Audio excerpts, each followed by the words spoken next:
À partir de ce soir, 17e festival du film fantastique à Avoria.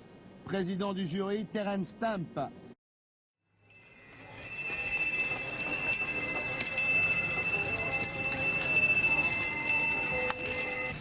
Voilà, c'est pas la vie de château, c'est la vie de traîneau, toujours à Avoria. Je vais vous présenter un peintre à Avoria. Ça pourrait être le titre d'un film fantastique. Eh bien non. Et pourtant, c'est la réalité. Charles-Louis Lassalle est avec nous. Je veux savoir pourquoi vous êtes à Avoria. Qu'est-ce que vous venez faire ici?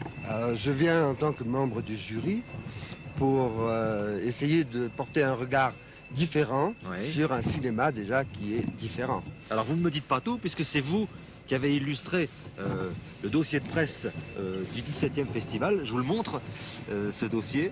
Si vous connaissez Charles-Louis Lassalle, vous ne serez pas étonné. Vous connaissez le style.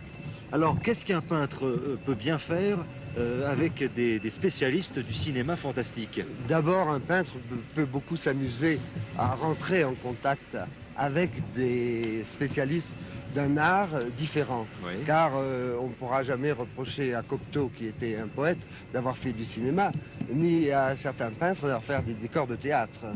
Alors, quand vous irez dans les salles de cinéma, en tant que membre du jury, à quoi allez-vous vous attacher en particulier? Aux comédiens, aux effets spéciaux, aux décors? Bon, il y a les effets spéciaux qui m'intéressent beaucoup. Pour le truchement, ça rejoint un petit peu certains effets scéniques qui n'ont rien à voir, c'est tout à fait différent avec le théâtre, mais il y a tout le côté esthétique.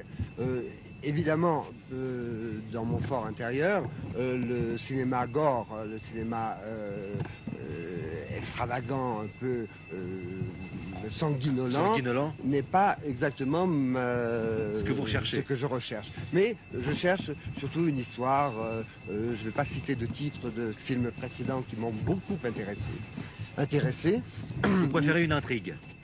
J'aime une intrigue qui pousse dans ses retranchements l'âme du spectateur, parce que nous sommes complètement concernés dans cette histoire, parce qu'on va subir. Et c'est assez intéressant de rentrer un petit peu dans toutes les arcanes de cette aventure qu'est le Festival d'Avoria. Alors, Charles-Louis Lassalle, est-ce que vous pensez que le film fantastique est en soi un beau film? Est-ce que le cinéma fantastique peut nous offrir de belles images? Ah oui, je crois que c'est presque oublié. C'est une question de piège. Or déjà, quand on parle de cinéma fantastique, c'est une question de piège pour pousser dans ses retranchements toujours le spectateur. Et on peut l'utiliser avec l'esthétique, même on peut faire de l'esthétique de provocation, on peut faire de l'esthétique, on peut faire beaucoup de choses avec l'esthétisme. Mais ce qui est important, c'est de réussir à bien le faire et à avoir une sorte de poésie, même dans la chose fantastique. Pour moi, c'est évident. Et l'image qui a été choisie pour le catalogue est volontairement une image très éloignée, très distante. Il n'y a rien qui fasse penser à de l'horreur, comme on a tendance à le faire, pour le festival d'Avoriaz, mais de trouver une certaine distanciation et une ouverture vers une certaine poésie. Moi j'aime bien cette image de Charles-Louis Lassalle. Regardez autour de vous.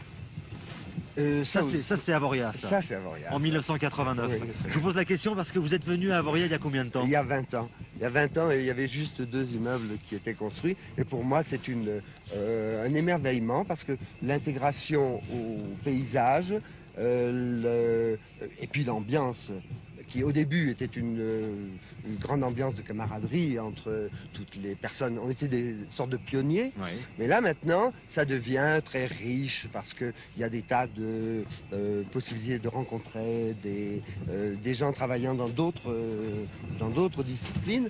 Et pour moi, c'est aussi un grand avantage de rencontrer des gens dans le cinéma qui vont m'apporter autre chose. Moi, je vais leur donner mon opinion, mais eux, ils vont me donner la leur. Et pour moi, c'est toujours cet échange fabuleux qu'on a lorsqu'on travaille avec les autres. C'est tellement fantastique, Charles-Louis Lassalle, qu'on va vous offrir des images. les images du film de John Carpenter qui représente les États-Unis, Oui. The Live, l'histoire d'extraterrestres qui envahissent une ville, qui n'ont pas des buts très sympathiques. Mais il y a un jeune garçon qui a des lunettes qui permettent de voir ce que les autres ne peuvent pas voir. Je ne vous en dis pas plus, vous allez vous régaler. Et je fais ça pour faire peur à Jean-Claude Alamy qu'on va retrouver juste après pour le flash de 10h. Un extrait du film de Carpenter.